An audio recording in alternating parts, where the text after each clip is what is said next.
Varicose veins వ్యాధికి కేవలం 30 నిమిషాల్లో చికిత్స. కాల్ చేయండి 9989527715.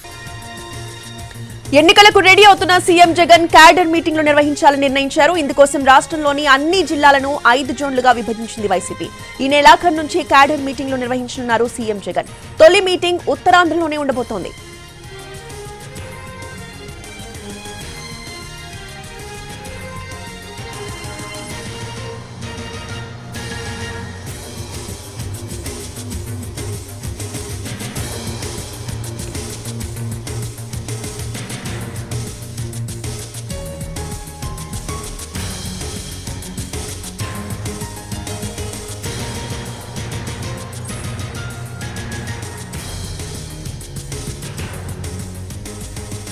ఎన్నికలకు రెడీ అవుతున్న సీఎం జగన్ క్యాడర్ మీటింగ్లు నిర్వహించాలని నిర్ణయించారు. ఇందుకోసం రాష్ట్రంలోని అన్ని జిల్లాలను 5 జోన్లుగా విభజించింది వైసీపీ. ఈ నెలాఖరు నుంచి క్యాడర్ మీటింగ్లు నిర్వహించనున్నారు సీఎం జగన్. తొలి మీటింగ్ ఉత్తరాంధ్రలోనే ఉండబోతోంది. ఈ మీటింగ్ కి సంబంధించిన పూర్తి అప్డేట్స్ ని మా ప్రతినిధి రవిచంద్ర అందిస్తారు. రవిచంద్ర, సార్వత్రిక ఎన్నికలకు క్యాడర్ ను సంసిద్ధం చేయడంతో పాటుగా పూర్తిగా పార్టీని గేరప్ చేసే ప్రయత్నాన్ని ముఖ్యమంత్రి జగన్మోహన్ రెడ్డి చేయబోతున్నారు. ఇందుకోసం నేరుగా క్యాడర్ మీటింగ్లకు ఆయన సన్నద్ధం అవుతున్నట్టుగా మనకు పార్టీ వర్గాల నుంచి వస్తున్న సమాచారం.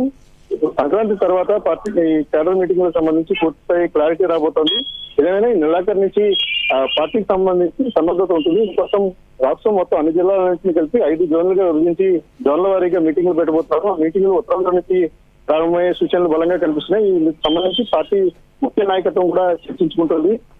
ఈ నెలాఖరు నుంచి పార్టీ క్యాడర్ సంబంధించి జోనల్ వారీగా మీటింగ్లు పెట్టడం, వారందరినీ గేరప్ చేసి ఇప్పటికే మార్పులు జరిగిన స్థానాలు ఏవైతే ఉన్నాయో మార్పులు జరిగిన స్థానాల్లో ఉన్న చిన్న చిన్న ఇష్యూస్ ఉన్నాయో వాటన్నిటి కూడా చర్చలు చేసి స్థానిక నాయకత్వానికి పూర్తి స్థాయిలో బాధ్యతలు అప్పగించడం, ఇక పార్టీని వైనాట్ 175 అనే దిశగా మరింత వేగంగా తీసుకెళ్లడమే లక్ష్యంగా వైఎస్ఆర్ కాంగ్రెస్ పార్టీ ప్రయత్నం చేస్తున్నట్టు కనిపిస్తోంది. సీఎం నేరుగా క్యాడర్ తో ఇంటరాక్ట్ అయ్యే ప్రయత్నం జరుగుతుంది కాబట్టి పూర్తి స్థాయిలో మార్పులు జరుగుతాయి. ఇక చాలా ఊహించిన పరిణామాలన్నీ కూడా చోటు చేసుకోబోతున్నాయి పార్టీ పరంగా అనేది పార్టీ అంతర్గతంగా జరుగుతున్న సమాచారం. ఈ సమాచారాన్ని ముఖ్య నాయకత్వం కూడా ధృవీకరిస్తుంది. Right, thank you Ravichandra.